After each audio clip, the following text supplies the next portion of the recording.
Hello, this is Douglas from My Gardener's Notebook, and today we're out here looking at the containers.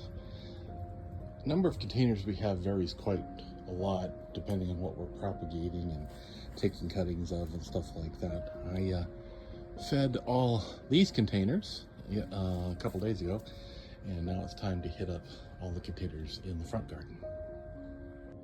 I use these plant stakes for the containers. They seem to work really well. They seem to feed the plants quite well and are easy to install.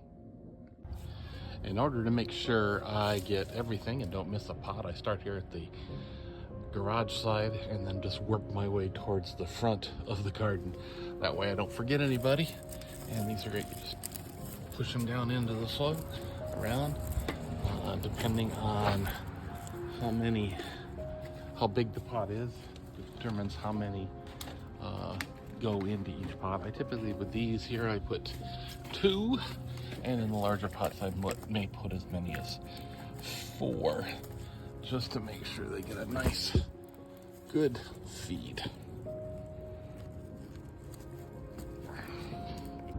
This Echeveria is an example of one of our propagation attempts. We pulled off pups from another Echeveria, and it's going gangbusters. Eventually these things will go into the ground, but just while we grow them up a little bit, we keep them in pots. Here you can see we've got some aloe plants here, one in the ground and one still in its pot, and then we have an agave here, which is actually throwing off its own pups there, and another aloe there. Hard to believe it, but this is the mother plant that all these Echeverias came off of, the ones I showed you earlier, and all these over here.